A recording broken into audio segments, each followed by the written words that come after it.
سورة الفاتحة. أعوذ بالله من الشيطان الرجيم. بسم الله الرحمن الرحيم. الحمد لله رب العالمين الرحمن الرحيم مالك يوم الدين.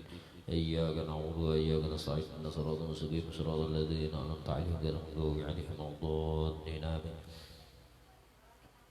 بسم الله الرحمن الرحيم. ياسين والقرآن الحكيم إنك لمن المرسلين على صراط مستقيم تنزيل العزيز الرحيم لتنذر قوما ما أنذر آباءهم وهم غافلون قد حق القول على أكثرهم وهم لا يؤمنون إنا جعلنا في أعناقهم أغلالا فهي الأنقاض فهم بين أيديهم سدهم من خلفهم سدهم وغشيناهم فهم لا يبصرون وسواء عليهم أنذرتهم أم لم تنذرهم لا يؤمنون إنما تنذر من اتبع ذكره وخشي الرحمن بالغيب ويشهد المغفرة وأجر كريم. إنا نحن نحيي الموتى ونكتب ما قدموا وآثاره وكل شيء نصيناه في إمام مبين. واضرب لهم مثلا أصحاب القرية إذ جاءها المرسلون إذ أرسلنا إلى مدن فكذبوهما فأززنا بتعذيبهم وقالوا إنا إليكم مرسلون قالوا ما أنتم إلا بشر مثلنا وما أنزل الرحمن من شيء إن أنتم إلا تكذبون قالوا ربنا يعلم إنا إليكم لمرسلون وما علينا إلا البلاغ المبين قالوا إنا تطيرنا بكم لئن لم تنتهوا لنرجمنكم وليمسنكم منا عذاب أليم قالوا طائركم معكم إن ذكرتم ولأنتم مسلمون. وجاء من أقصى الذين رجل يسعى قال يا قوم اتبعوا المرسلين اتبعوا من لا يسلكوا مجرى وهم مهتدون ما لي لا أعبد الذي فطرني وإليه ترجعون أتخذ من دونه آلهة يردني الرحمن وبدر لا تغني عني شفاعتهم شيئا ولا ينقذون إني إذا لفي ضلال مبين. إني آمنت بربكم واسمعون قيل ادخلوا الجنة قال يا ليت قوم يعلمون ما غفر لي ربي وجعلني من المكرمين وما أنزلنا على قومه من بعده من جند من السماء وما كنا منزلين كانت إلا صيحة واحدة فإذا هم خامدون يا حسرة على العباد ما يأتيهم من رسول إلا كانوا به يستهزئون ألم يروا كما أهلكنا قبلهم من القرون أنهم إليهم لا يرجون كل لما جمع لدينا محضرون وآية لهم الأرض الميتة أحييناها وأخرجنا منها حبا منها يأكلون وجعلنا فيها جنات من نخيل وعنب وفجرنا فيها من العيون ليأكلوا من الثمر وما عملت أيديهم أفلا يشكرون.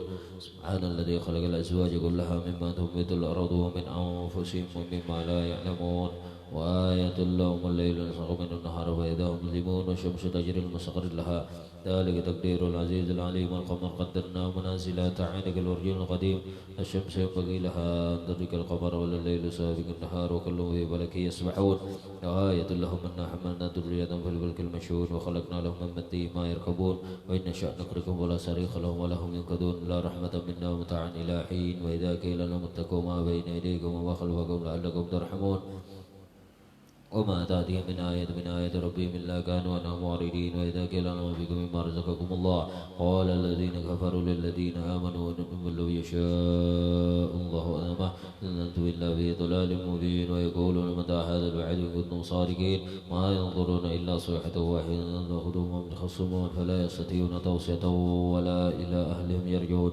ونفخوا الصور فإذا من الأجداث إلى ربهم ينصلون قالوا يا ويلنا من بعثنا من مرقدنا هذا ما وعد الرحمن وصدق المرسلون إن كانت إلا صيحة واحدة فإذا هم جميع لدينا محضرون فاليوم لا تظلم نفس شيئا ولا تجزون إلا ما كنتم تعملون إن أصحاب الجنة اليوم في شغل فاكهون هم وأزواجهم في ظلال على الأرائك متكئون لهم فيها فاكهة ولهم ما يدعون سلام قولا من رب رحيم سلام قولا من رب رحيم سلام قولا من رب رحيم وامتازوا اليوم أيها المجرمون ألم أعهد إليكم يا بني آدم أن لا تعبدوا الشيطان إنه لكم عدو مبين وأن اعبدوني هذا صراط مستقيم ولقد أضل منكم جبلا كثيرا فلم تكونوا تأكلون هذه جهنم التي كنتم توعدون أصلوها اليوم بما كنتم اليوم نختم على أفواههم وتكلمنا أيديهم وتشهد أرجلهم ما كانوا يكسبون ولو نشاء لطمسنا على أعينهم وسبق الصراط فأنا يبصرون ولو نشاء لمسخناهم على مكانتهم ومسطهم مضيا ولا يرجعون ومن نعمره نكسه بالخلق أفلا يكرهون وعلمناه شعرا وما ينبغي له إن هو إلا ذكر وقرآن مبين لينذر من كان حيا ويحق القول على الكافرين أولم يروا أنا خلقنا لهم مما عملت أيدينا أنعاما فهم لها مالكون وذللناها لهم منها ركوبهم ومنها يأكلون ولهم فيها منافع ومشارع فلا يشكرون واتخذوا من دون الله آلهة لعلهم ينصرون لا يستطيعون نصرهم وهم لهم جند محضرون فلا يهدنك قولهم إنا نعلم ما يسرون وما يعلنون أولم يرى الإنسان أنا خلقناه نطفة فإذا هو خصيم مبين وضرب لنا مثلا ونسي خلقه قال من يحيي العظام وهي رميم كل يحييها الذي أنشاها أول مرة وهو بكل خلق عليم الذي جعل لكم من الشجر الأخضر نارا فإذا أنتم منه توقدون وليس الذي خلق السماوات والأرض بقادر ألا يخلق مثلهم بلى وهو الخلاق العليم إنما أمره إذا أراد شيئا أن يقول له كن فيكون سبحان الذي بيده ملكوت كل شيء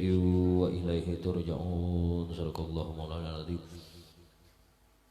أستغفر الله العظيم لي ولوالدي ولأصحاب الحقوق الواجبة علي ولجميع المسلمين والمسلمات والمؤمنين والمؤمنات الأحياء منهم والأموات أستغفر الله العظيم لي ولوالدي ولأصحاب الحقوق الواجبة علي ولجميع المسلمين والمسلمات والمؤمنين والمؤمنات الأحياء منهم والأموات أستغفر الله العظيم لي ولوالدي ولأصحاب الحقوق الواجبة علي ولجميع المسلمين والمسلمات والمؤمنين والمؤمنات الأحياء منهم والأموات ويا أيها الراجون منه شفاعة صلوا عليه وسلموا تسليما اللهم صل وسلم عليه وعلى آله يا ربي صل على محمد يا ربي صل عليه وسلم يا ربي صل على محمد يا ربي صل عليه وسلم يا ربي صل على محمد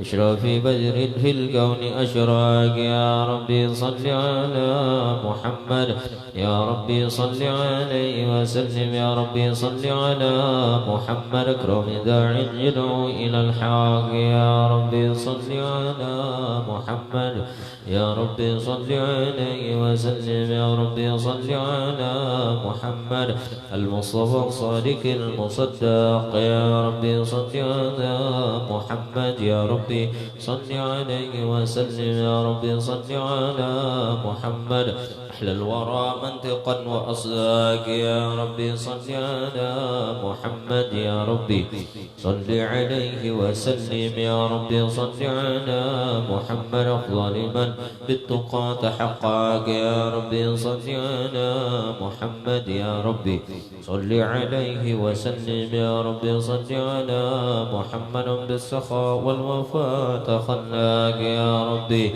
صل على محمد يا ربي صل عليه وسلم يا ربي صل على محمد واجمع من الشمل ما تفرق يا ربي صل على محمد يا ربي صل عليه وسلم يا ربي صل على محمد اصلح سهل ما قد تعواك يا ربي صل على محمد يا ربي صل عليه وسلم يا ربي صل على محمد افتح من الخير كل مغلاق يا ربي صل على محمد يا ربي صل عليه وسلم يا ربي صل على محمد وآله ومن بالنبي تعلق يا ربي صل على محمد يا ربي صل عليه وسلم يا ربي صل على محمد وآله ومن للحبيب عشاق يا ربي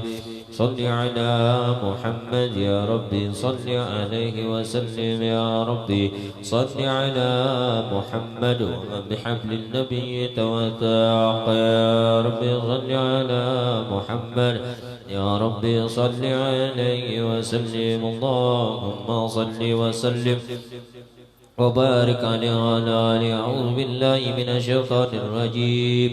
لقد جاءكم رسول من أنفسكم عزيز عليه ما عنتم حريص عليكم بالمؤمنين رؤوف رحيم. فإن تولوا فقل حسبي الله لا إله إلا هو عليه توكلت وهو رب العرش العظيم. إن الله وملائكته يصلون على النبي يا أيها الذين آمنوا صلوا عليه وسلموا تسليما.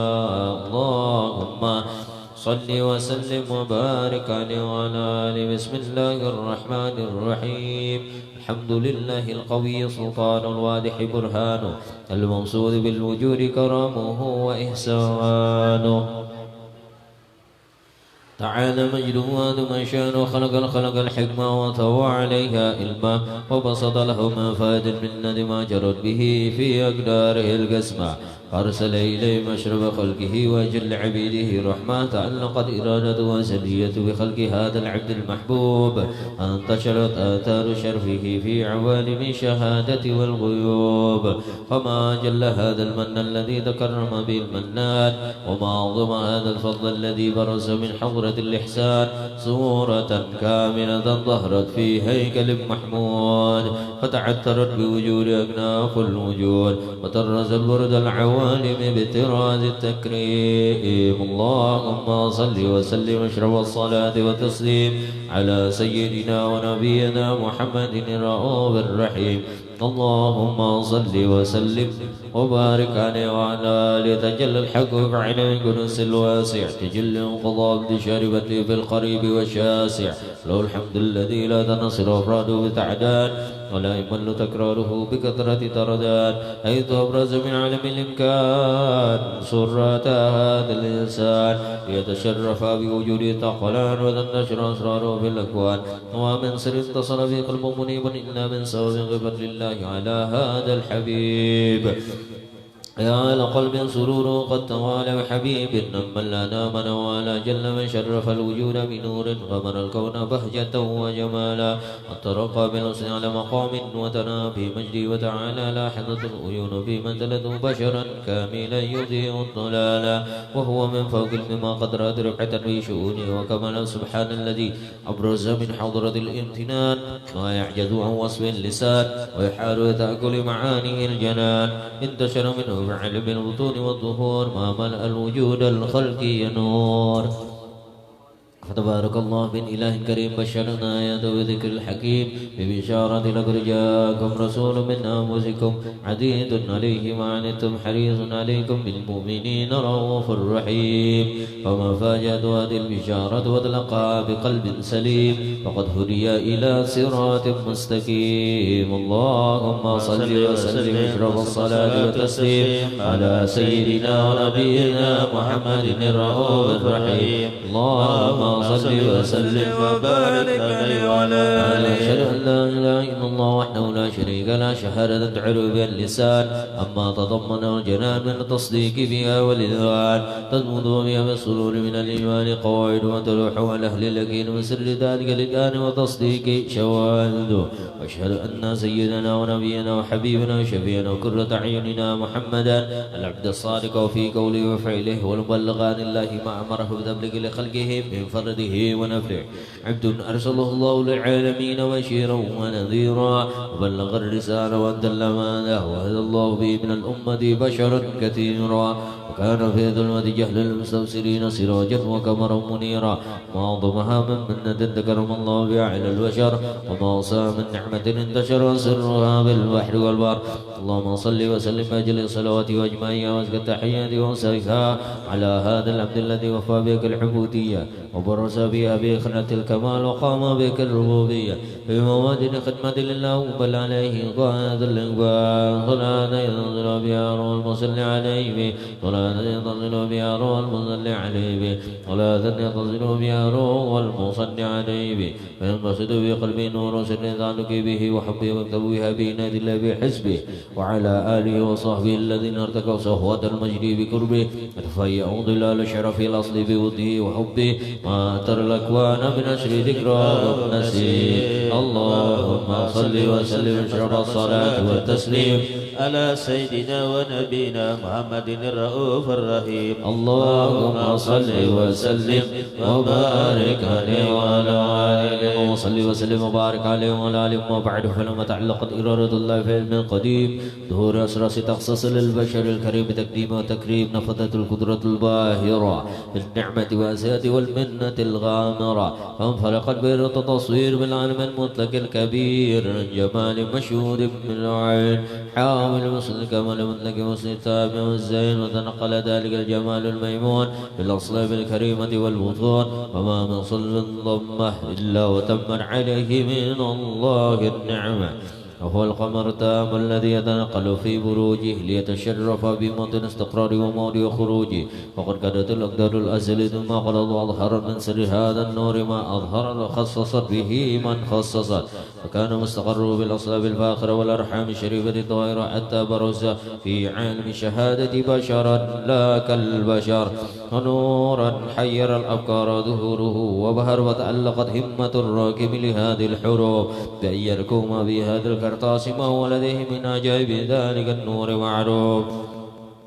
وإن كانت الرسل لا تبع بأشار من شر أوصاف ذلك الموصوف تشويقا للسامي من خواص المؤمنين تربيحا للمتعلقين بهذا النور المبين وإلا بأن تهرب الأكل من شؤون خير الأنام ولكن الزني لتدوين محبط من سير أشرف المخلوقين وما أكرم الله به في مولده من الفضل الذي عم العالمين وبكيت راية بالكون منشورة على مر الأيام والشهور والسنين داعي التعلق بهذه الحضرة الكريمة ولا عج التشوق إلى سماء وصابها العظيمة ولعل الله ينفع به المتكلم والسامع ولعل الله ينفع به المتكلم والسامع ولعل الله ينفع به المتكلم والسامع فيدخل من شباب هذا النبي شافع ويتروح من روض ذلك النعيم. اللهم صل وسلم اشرف الصلاة والتسليم على سيدنا ونبينا محمد الرؤوف الرحيم. اللهم صل وسلم وبارك عليه وعلى آله. اللهم صل وسلم وبارك عليه وعلى آله. وقد أنا للقلم أن يهدم حركة فيه العنامل مما استفاده الفهم من صفات حاج العبد المحبوب الكامل والشمائل التي هي أحسن الشمائل وهنا حسن أن نثبت ما بلغ إلينا في شأن هاج الحبيب من أحبار وآثار يتسرب بكتابه القلم والكرتاس وتتنجى في حديه أسماء الأبصار وقد بلغنا بأحد المشهورة أن أول شيء خلق الله ونور موده في هذه السورة فنور حاج الحبيب أول مخلوق برج في العالم ومنه تفر الوجود خلقا بعد خلق فيما حدث وما تقادم وقد أخرج عبد الرزاق بسند عن جابر عن عبد الله الأنصاري رضي الله عنهما قال قلت يا رسول الله بأبي وأمي أخبرني عن أول شيء خلق الله قبل الأشياء قال يا جابر إن الله خلق قبل الأشياء نور نبيك محمد صلى الله عليه وسلم من نوره. وقد ورد من حديث أبي هريرة رضي الله عنه قال رسول الله صلى الله عليه وسلم كنت أول النبيين في خلق وآخرهم في البعث صلى الله عليه. وقد أتت الروايات بأنه أول خلق وجودا وأسرافهم مولودا. ولما كانت السعادة العبدية لها ملاحظة خفية احتست من شاءت من البرية بكمال الحسوسية صلى الله عليه. فاستودعت هذا النور المبين أسلاب وبطون من شربته من العالمين فتنقل هذا النور من سلب آدم ونوح وإبراهيم حتى وصلته يد العلم القديم إلى من حسده بتكريم أبيه الكريم عبد الله بن عبد المطلب ذي القدر العظيم وأمه التي هي بمهاوي في آمنة السيدة الكريمة آمنة فتلقاه صلب عبد الله وألقاه إلى بطنها فدمه عشاؤها بمعاناة الله محافظا على حقه حجه درة وصونها صلى الله عليه. فحملته برعاية الله كما ورد أن حملا خفيفا لا تجد له ثقلا ولا تسكن منه علما ولا إللا حتى مر شهر بعد شهر من حمله وقر إلى عالم الشهادة لتنبسط على أهل هذا العالم في يراد الفضل وتندسر به آثار مده الصميم. اللهم صل وسلم اشرف الصلاة والتسليم على سيدنا نبينا محمد الرؤوف الرحيم. اللهم صل وسلم وبارك عليه وعلى آله. هلم انشد يا هادينا بمنا وهو غنينا. هلم انشد يا هادينا بمنا وهو غنينا بمنا. يا هادي أئنك حسبي إنشادي بمنا وهو يا هادي أئنك حسبي إنشادي ولولا جيرة الوادي ولولا جيرة الوادي لما رحنا ولا جينا لما رحنا ولا جينا لما رحنا ولا جينا. حلم انشد يا هادينا بمنا وهو غنينا. هلم انشد يا هادينا بمنا وهو غنينا بمنا وهو يا هادي أئنك حسبي إنشادي بمنا وهو يا هادي أئنك حسبي إنشادي ولولا جيرة الوادي ولولا جيرة الوادي لما رحنا ولا جينا لما رحنا ولا جينا لما رحنا ولا جينا ولولاهم لما سرنا لتيبا وجنا طرنا ولولاهم لما سرنا لتيبا روحنا طرنا ما أسعدنا إذا سرنا نواهم مع محبينا ما أسعد إذا سرنا نواهم مع محبينا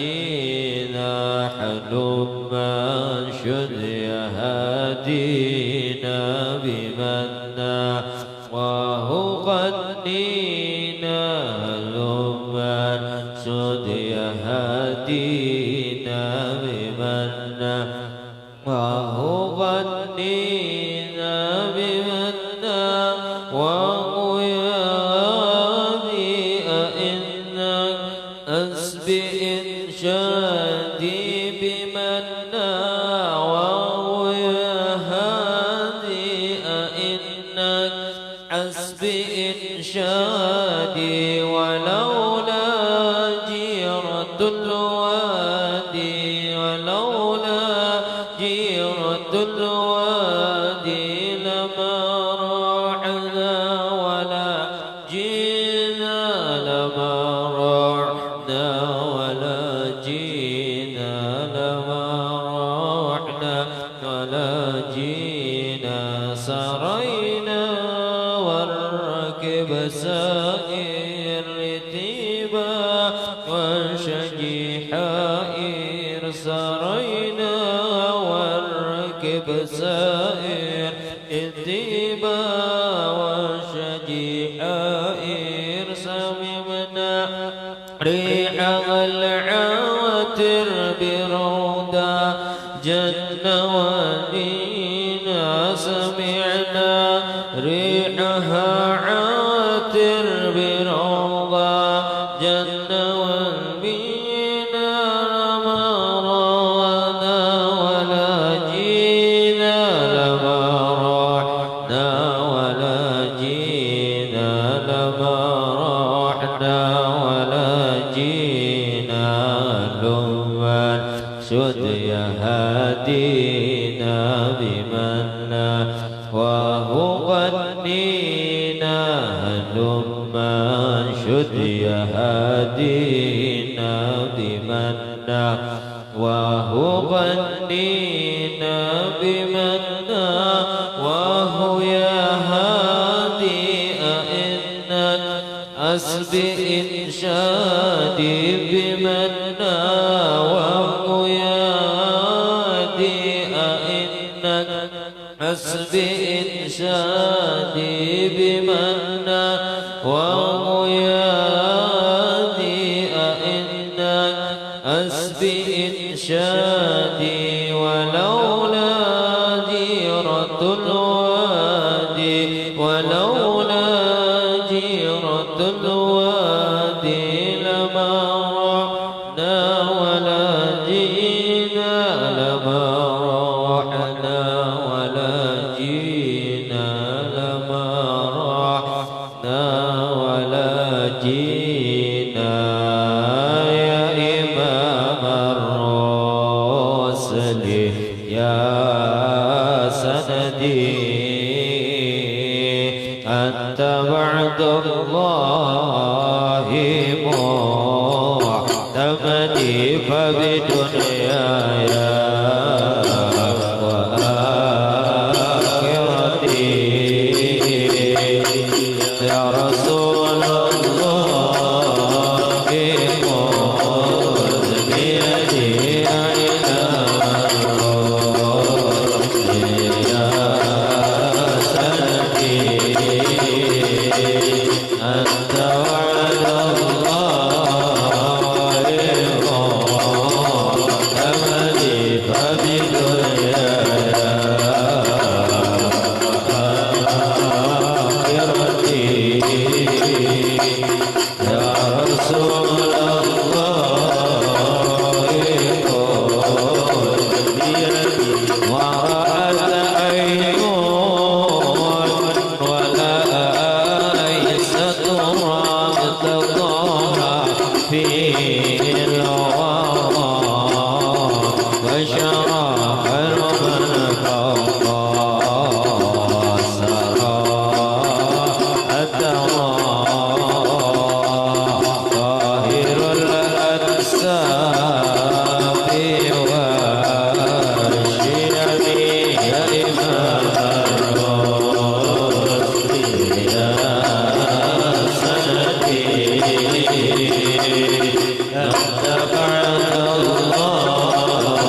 رسول الله يا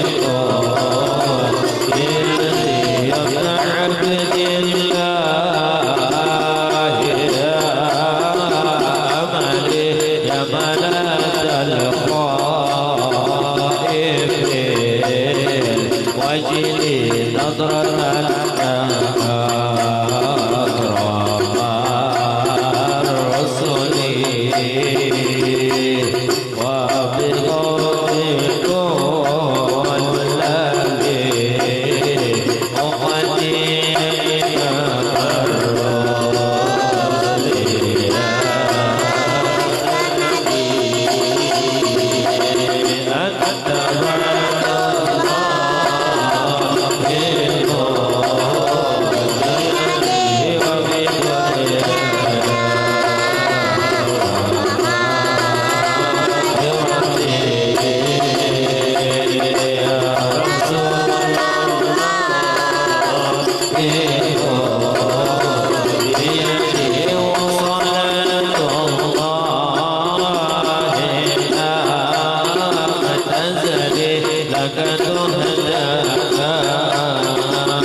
وسلم وبارك عليه وعلى آله ومنذ علقت بيده الدرة المكنونة والجوهرة المصونة والكون كله يسبح ويؤتي في سرور واجتهاد بقرب جور إسرك هذا السراج والعيون متشوقة إلى بروج متشوقة إلى التقاط جواهر كنوز وكن دابة قرش نطقت بفصيح العبارة مؤلنة بكمال البشارة وما من حمل حملت في ذلك العام إلا أتت بحملها بغلام من بركة وسعادة هذا الإمام ولم تجد الأرض والسماوات متدمخة بيدر الفرح بملاقة أشرف البريات وبروجه من عالم الخفاء إلى عالم الظهور بعد تنقل في البطون والظهور فأجهر الله في الوجود بجة التكريم وبسط في العالم الكبير ميدة التشريف والتعظيم ببروز هذا البشر الكريم اللهم صل وسلم واشرف الصلاة والتسليم على سيدنا ونبينا محمد الرؤوف الرحيم اللهم صل وسلم وبارك عليه وعلى آله فحين كربا وجه هذا الحبيب على السماوات والأرضون ومن فيهن بالترحيب وامطر الجود إليه على أهل الوجود تسيج وألسنة الملائكة بالتبشير للعالمين التعين سبحان الله الحمد لله ولا إله إلا الله والله أكبر سبحان الله الحمد لله ولا إله إلا الله الله أكبر سبحان الله الحمد لله ولا إله إلا الله الله أكبر والقدرة كشفت كنا هذا المستور يبرز نوره كاملا في عالم الظهور نورا فات كل نور وأنبت الحق حكمه على من أتم الله عليه النعمة من خواص الأمة أن يحضر عند وجهه أمة تنيسا لجناب المسعود ومشاركة لها فيها تسمات الممدود فحضرت بالتوفيق إلى السيدة مريم مريم والسيدة آسيا وما هما من الحور العين من قسم الله له من الشرف بالقسمة الوافية فاقت الوقت الذي رتب الله على وجوده وجود هذا المولود فانطلق سبل الكمال من النور الأمون وبرز الحامد المحمود مذئنا لله بالتعظيم والسجود صلى الله على محمد صلى الله عليه وسلم صلى الله على محمد يا ربي صل وسلم يا نبي سلام عليك يا رسول سلام عليك يا حبيب سلام عليك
صلوات الله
على محمد صلى الله عليه وسلم صلى الله على محمد صلى الله عليه وسلم صلى الله على محمد يا ربي صل وسلم اللهم صل وسلم وبارك عليه وعلى آله.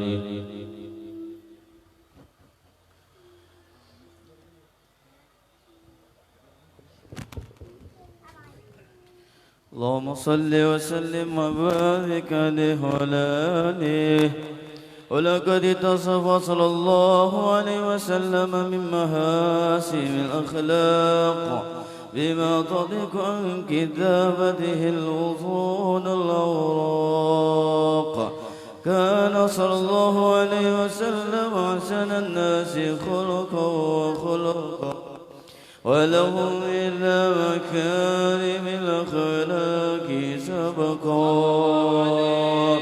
وسوا بالمؤمنين حلما ورفقا برا رؤوفا لا يقول ولا يفعل إلا معروفا له الخلق سهل المعدل على المعنى الجزل زاد والمسكين أجاب إجابة مؤجلا وهو الأب الشفيق الرحيم باليتيم والأرملة وله معزولة أخلاق الليبة القوية التي تعد بها فرس الأنبياء من الأرياء ومن نشيطه تعطر الطرق والمنازل وبعطر بذكر طيبة المجالس والمحافل فهو صلى الله عليه وسلم جامع صفات الكمالية والفرد في خلقه وخلقه بشرف خصوصية فما من خلق في البدر المحمود إلا هو متلقا عن زين الوجود أجملت بوصف العبد مسني والأولول في مده ومكانه أعوذ بعزك تعالى مدوى أخذت على نجم سهاب ناني صلى الله عليه. وقد انبطى القلم في التدوين ما فاض من الملم وقيم ولد النبي الكريم وحكاية الماء أقرأ الله يا جبل المقرب من التقي والتادم خلق العظيم صلى الله عليه. أحسن مني أمسك عينة الأقلام هذا المقام وأقرأ السلام على سيد الأنام. السلام عليك أيها النبي ورحمة الله وبركاته. السلام عليك أيها النبي ورحمة الله وبركاته. السلام عليك أيها النبي ورحمة الله وبركاته. وبذلك يحسن الختم كما يحسن التقديم فعليه أفضل الصلاة وتسليم. اللهم صل وسلم واشرف الصلاة والتسليم على سيدنا ونبينا محمد الرؤوف الرحيم. اللهم صل وسلم وبارك عليه وعلى آله. إن الحبيب المصطفى ذو رأفة وذو وفاء وذكره بالشفاء إذا تمادى بالعلل وذكره به الشفاء إذا تمادى بالعلل. الحبيب المصطفى ذو رأفة وذو وفاء ذكره بالشفاء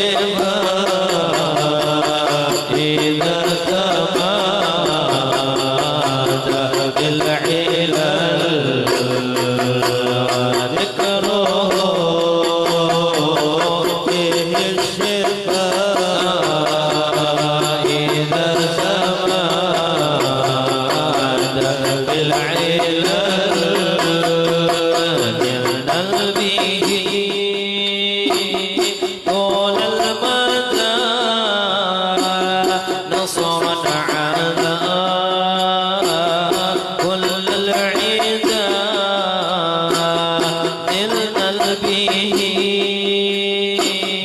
طول المدى نصرا على كل العدا يسرنا أن يبتدى بالروح منا والمقل يسرنا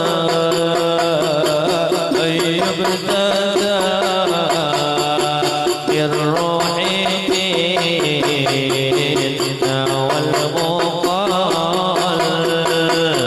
الحبيب المصطفى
وهو الرجاء والأمل زالت به أطراحنا وهو الرجاء والأمل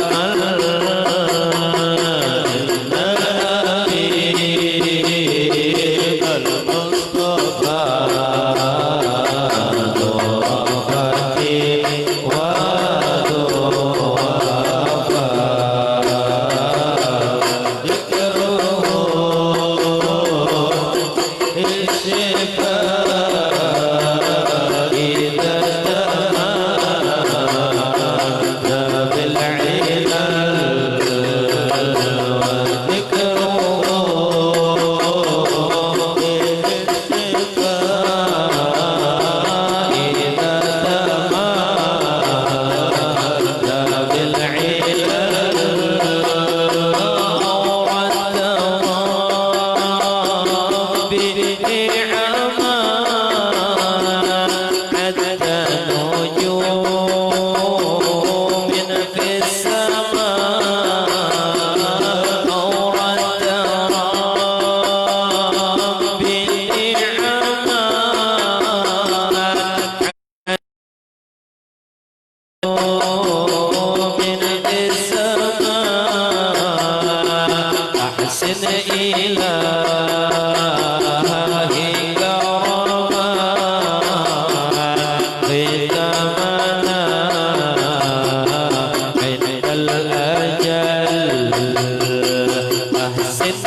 يا بدرات من حاد كل كمالي ماذا يعبرنا علاك مقالي يا بدرات من حاد كل كمالي ماذا يعبر عن أولاك مقالي مع السلام في أمان شيخنا الله رب ارحم رب ارحمنا يا ربنا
اللهم صل على سيدنا محمد يا ربي صل عليه وسلم اللهم صل على سيدنا محمد يا ربي صل عليه وسلم سبحان الله بحمده سبحان الله بحمده سبحان الله بحمده سبحان الله بحمده سبحان الله بحمده سبحان الله بحمده سبحان الله بحمده سبحان الله بحمده سبحان الله بحمده سبحان الله وبحمده سبحان الله بحمده سبحان الله العظيم سبحان الله بحمده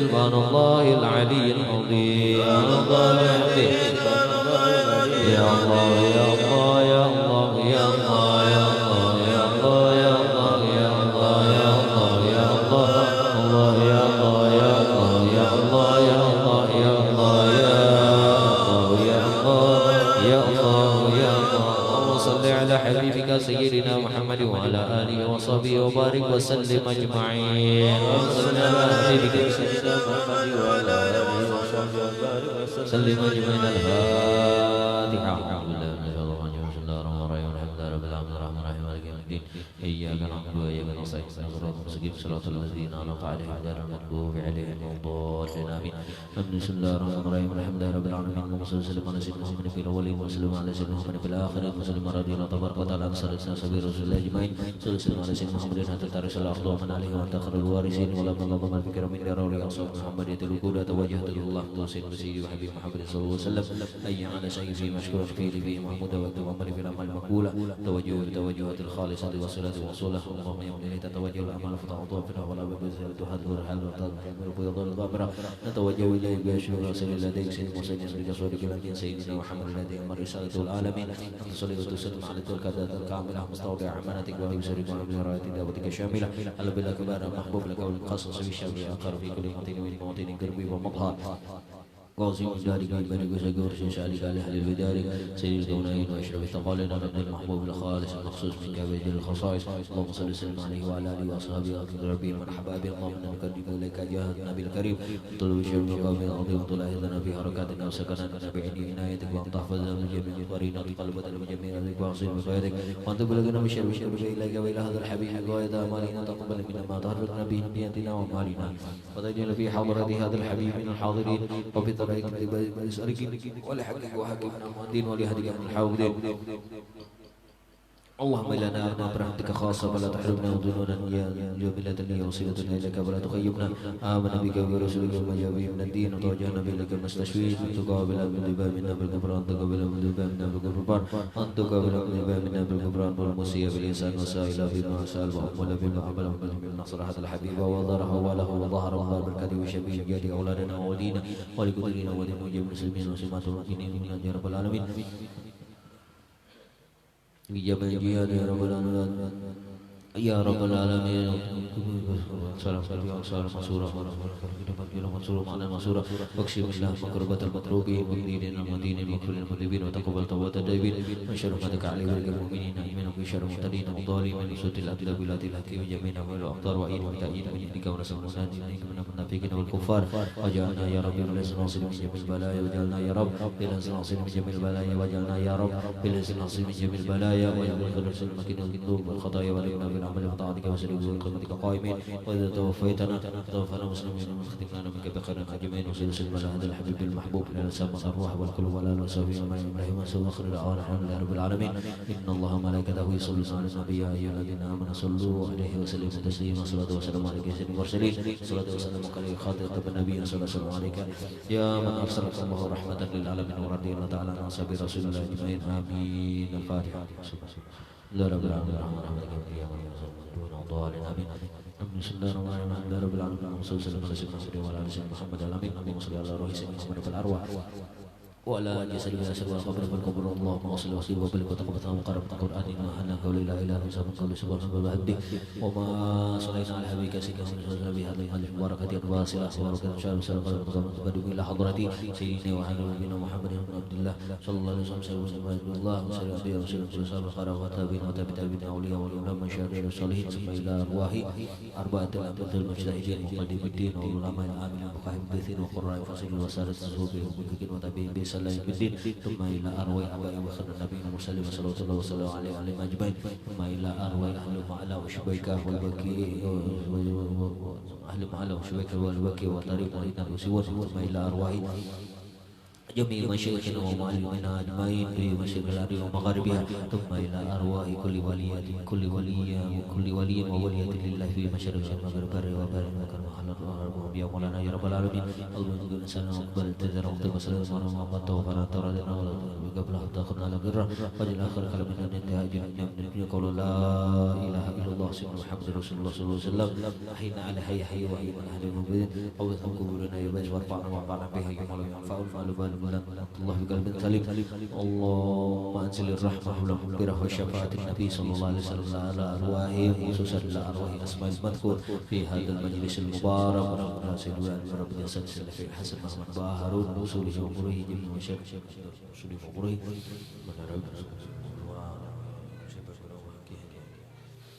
صالح وإلى أرواح سيدنا سيدنا عبد الرحمن صليه مفروح ثم إلى أرواح محمد بن جعفر وإلى أرواح سلف الله على البيت وثم إلى أرواح الحبيب علي عزيز بن عبد الله وهاشم بن عبد الله محمد أرشد بن عبد الله البجري وشيخ علي بن كريم محمد أحمد وأبي هاشم بن شاب بن يحيى بن سليمان وثم إلى أرواح محمد بن علي بن حسن طه بن يحيى وثم إلى أرواح شرب بن شرح بن ربيع عبد الله حاجي أحمد بن حاج شادر وبين بن محمد الأنصاري بن المهدي وعمر بن سعد سرجيه بن عبد الله مرشدي بن إيوب قالوا بن سمان موسى بن حاجي أسماني شروق الجليل حاجي سهرة بن حاجي رئيس حاجي ساتيمة بن أبا وحاجي سدي بن حاجي سالم حاجي سالم Haji Kamsi bin Haji San binti Haji Sanin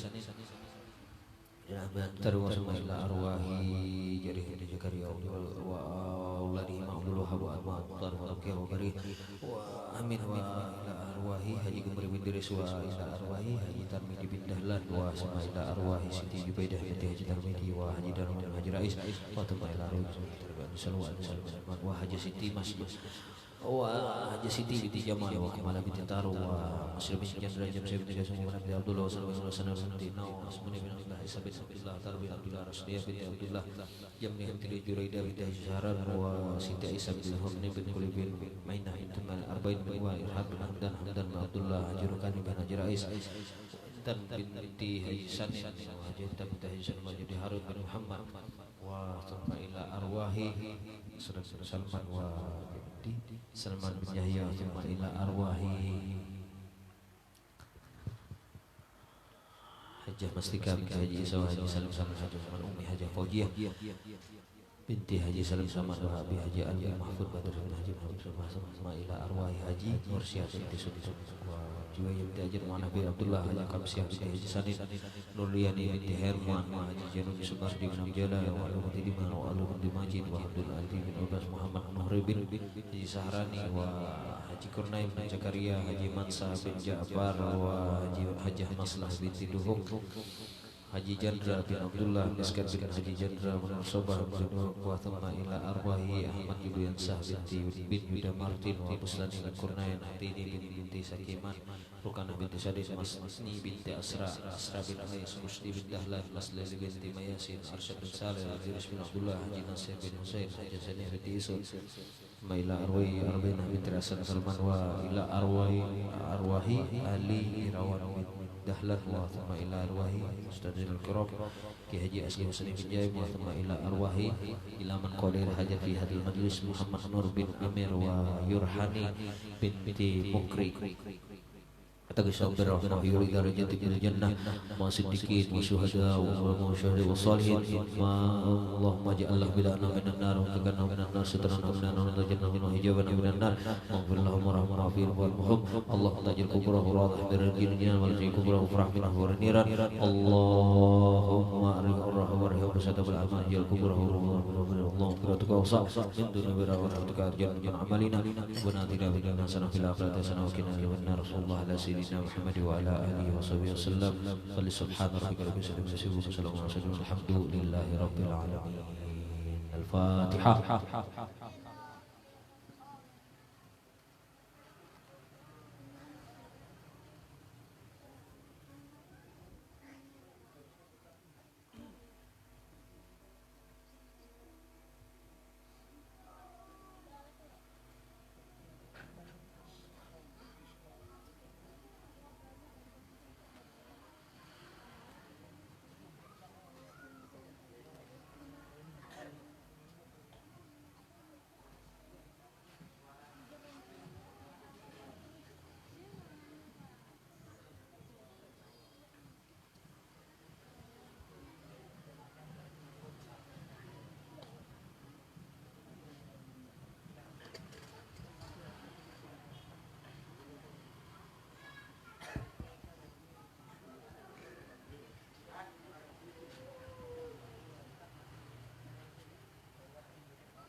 Bismillahirrahmanirrahim.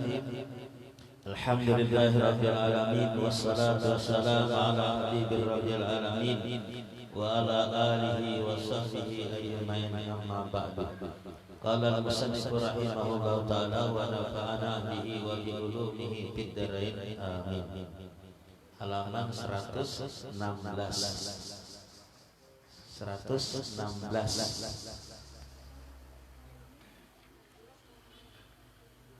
Ma'ruf, ada orang nama orang ma'ruf, amar ma'ruf, nahi munkar.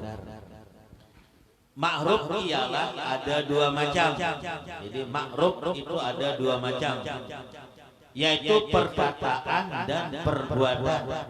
Ma'ruf baik perkataan atau perbuatan. Dalam perkataan ialah ucapan manusia, raut muka ceria, raut muka ceria, dan bergaul mesra dengan ucapan-ucapan yang menyenangkan hati. Karena dalam pergaulan dan ucapan kadang-kadang bisa membuat orang sakit hati.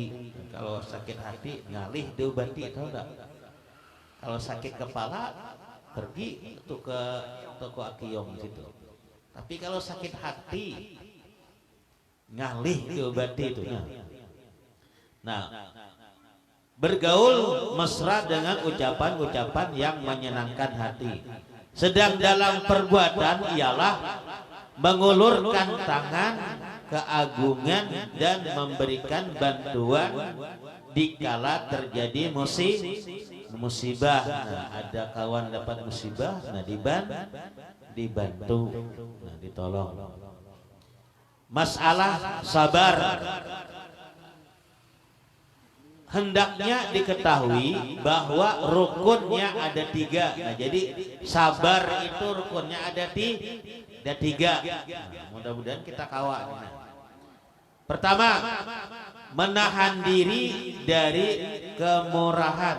Nah, bisa menahan diri kalau marah. Orang kalau sudah marah nih, badannya bergetar. Nah, bisa menahan. Nah, sabar. Ini yang pertama, menahan diri dari kemarahan. Makanya kata Nabi, la tagdab miraran, kata Nabi. Jangan dikit-dikit marah, nah, dikit-dikit sarik, dikit-dikit sarik. Kada ada sebabnya sarik sih dia. Nah, jangan. Yang kedua, rukunnya sabar. Menahan lisan dari ucapan yang tidak baik. Bisa menahan ucapan perkataan yang kada baik. Jadi berarti yang baik-baik itu ketika dia berbicara mengucapkan perkataan, nah hendaknya yang baik-baik saja. Itu yang kedua. Yang ketiga, mengekang diri untuk tidak melampiaskan kemarahan dalam bentuk yang menyakitkan diri sendiri. Nah, unggulnya melampiaskan kemarahan dengan dalam bentuk menyakitkan diri sendiri. Nah, memukuli diri sendiri. Jangan. Bisa menahan, mengekang diri untuk tidak melampiaskan kemarahan dalam bentuk yang menyakitkan diri sendiri. Nah, jangan. Menyobek pakaian, nah, saking marah. Ini bisa menahan. Baju sendiri kan bubul. Nah, bisa menahan merobek pakaian. Atau berteriak. Bisa menahan berteriak. Saking marahnya si dia, kamu berteriak. Cimaknya leh kita nih. Bumbolnya kita nih. Nah, bisa menahan.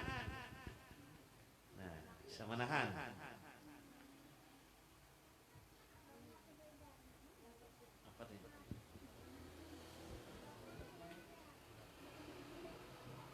Berteriak.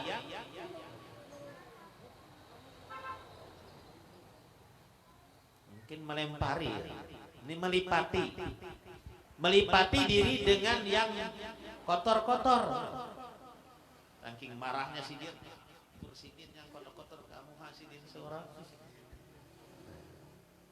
Jadi ini rukun sabar ada 3 tadi. Bisa menahan diri dari kemarahan, 2 menahan lisan dari ucapan yang tidak baik, 3 mengekang diri untuk tidak melampiaskan kemarahan dalam bentuk yang menyakitkan diri sendiri.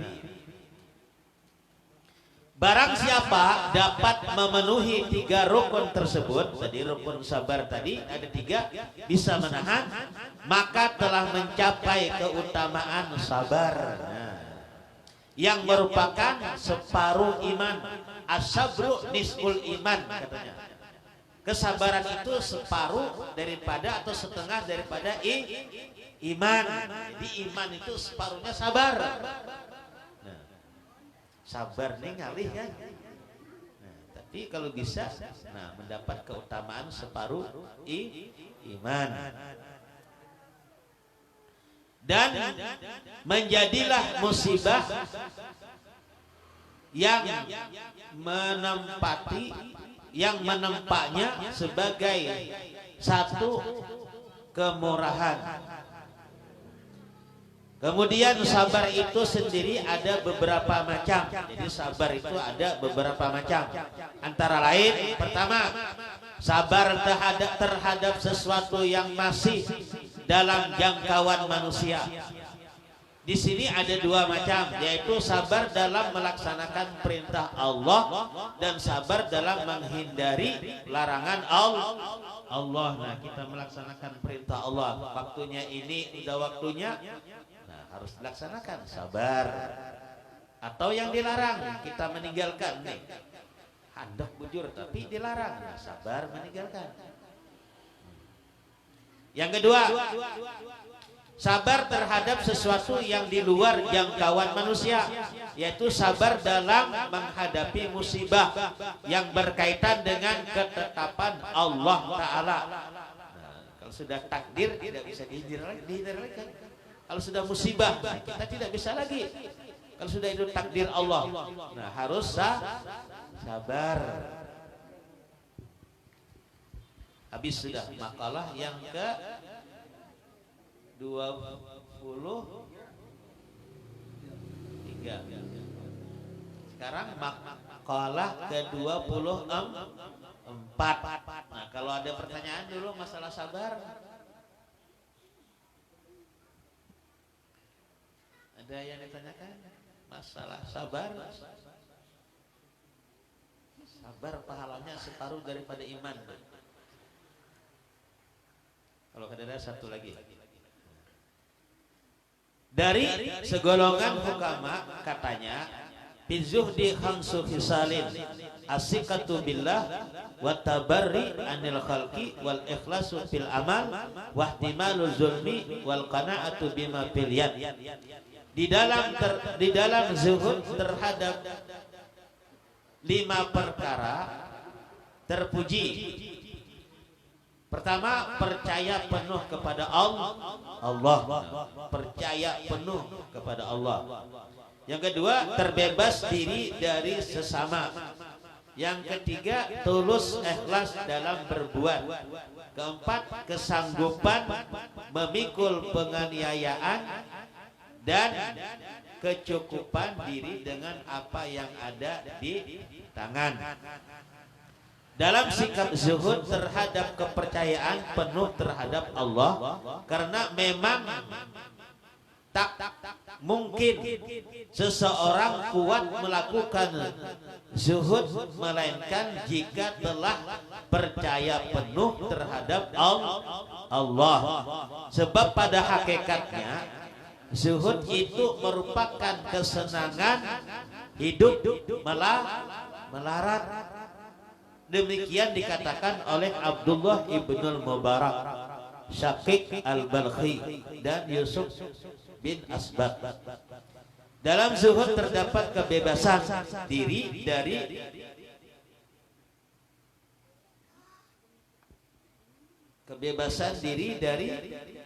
kongkongan makhluk, karena seperti apa yang dikatakan Abu Sulaiman Ad-Darani bahwa zuhud ialah meninggalkan segala sesuatu yang membuat terlengah dari Allah.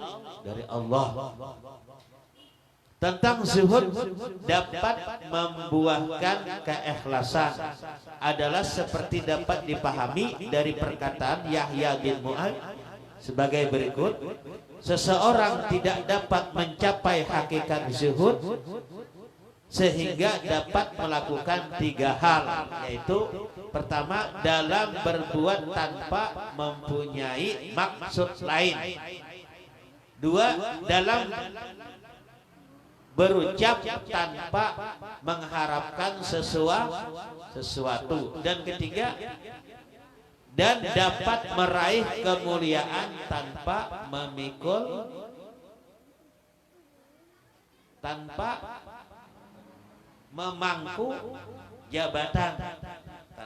memangku jabatan. Ini orang yang zuhud terhadap dunia, tidak gemar, tidak suka terhadap dunia. Kalau ada pertanyaan dulu, bukan guru Numan, kalau ada yang ditanyakan dulu.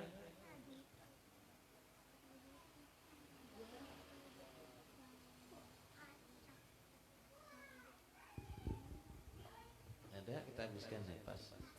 Di dalam zuhud terhadap kesanggupan memikul penganiayaan, sebagaimana dipahami dari sabda Nabi Shallallahu Alaihi Wasallam, az-zahadatu fid dunya laisat fi tahrimil halal wala idha'atil mal walakin az-zahadata fid dunya ala takuna bima fi yadika aw saka minka bimali biyadillahi wa antakuna fi sawabil musibah idza anta usibta biha argaba minka biha law annaha ubqiyat laka. Zuhud di dunia itu bukanlah mengharamkan barang halal, ya ada yang halal. Nah, jadi zuhud di dunia itu bukanlah mengharamkan barang halal dan bukan pula membuat harta sia-sia, akan tetapi zuhud di dunia ialah sikap lebih mempercayai apa yang di sisi Tuhan Allah daripada apa yang ada di tanganmu, dan sikap lebih suka terhadap pahala yang diperoleh dari akibat sesuatu musibah yang menimpa dirinya kalau saja tempaan itu berlanjut terus. Adapun zuhud mengandung unsur sikap mencukupkan diri dengan apa yang ada di tangan saja, adalah seperti dalam ucapan Al-Junaidi, zuhud ialah kekosongan maksud hati dari sesuatu yang tiada di tangan. Ini maksud Junaidi Al-Baghdadi. Dan Sufyan Ats-Tsauri berkata, zuhud dilakukan dengan cara memotong lamunan, bukan dengan makanan kasar atau memakai busana kasar. Dua hal yang disebut terakhir adalah termasuk tanda zuhud dan dorongan melakukan zuhud. Maksudnya di hati itu nak ada dunia. Memanglah orang yang zuhud itu tidak merasa bergembira karena memiliki sesuatu duniawi, juga tidak susah lantaran tidak memilikinya. Nah, kalau ada, kalau nggak ada, kada dipikirkan. Inilah orang yang zuhud terhadap dunia. Nah, makalah 25. Kalau ada yang ditanyakan, kalau kada ada kita minta kepada Allah mudah-mudahan kita selalu diberikan taufik dan hidayah serta kesehatan dan jauhkan daripada bala dan musibah dan semua penyakit. Ala hadhihi niyah al-Fatihah. A'udzubillahi minasyaitonir rajim. Bismillahirrahmanirrahim. Alhamdulillahirabbil alamin. Maliki yaumiddin. Iyyaka na'budu wa iyyaka nasta'in. Ihdinas siratal mustaqim. Siratal ladzina an'amta 'alaihim ghairil maghdubi 'alaihim waladdallin. Amin. Amin. Bismillahirrahmanirrahim. Alhamdulillahirabbil alamin wassalatu wassalamu ala asyrafil anbiya'i wal mursalin wa ala alihi washabihi ajmain. Allahumma shalli ala sayyidina Muhammad wa ala ali sayyidina Muhammad. Allahumma ighfir lana dhunubana wa liwalidina wa lisa'iril walidayni kama rabbana shighara wa li jami'il mu'minina wal mu'minat wal muslimina wal muslimat al ahya'i minhum wal amwat bi rahmatika ya arhamar rahimin. Allahumma inna nas'aluka al afwa wal afiyah wal ma'afata dama fid dunya wal akhirah. Allahumma faqihna fid din wa liman taqwil warzuqna fahman istiqamah ala kulli syai'in qadir. Allahumma aghnina bil ilmi wa zaina bil ilmi wa akrimna bit taqwa jamilna bil afiyah bi rahmatika ya arhamar rahimin. Rabbana atina fid dunya hasanah wa fil akhirati hasanah wa qina adzabannar. Wa sallallahu ala sayyidina Muhammad wa ala alihi washabihi wasallam. Subhana rabbika rabbil izzati amma yasifun wa salamun alal mursalin walhamdulillahi rabbil alamin. يا ربنا اعترفنا بأننا اعترفنا وأننا أسرفنا على لظى أشرفنا فتب علينا توبة تغسل لكل حوبة استر لنا عوراتي وآمن الروآت واغفر لوالدينا ربي ومولودينا والآل والإخوان وسائر الخلان وكل ذي محبة وجيرة الصحبة والمسلمين أجمع آمين ربي اسمع فضلا وجود المنى لا باكتساب المنة بالمصطفى رسولي نرضى بكل سولي صلى وسلم ربي عليه أنت الحبيب عليه صابي عداد تشي الصحبي والحمد لله في المجد والتناهي والحمد لله في المجد والتناهي. تقبل الله منكم.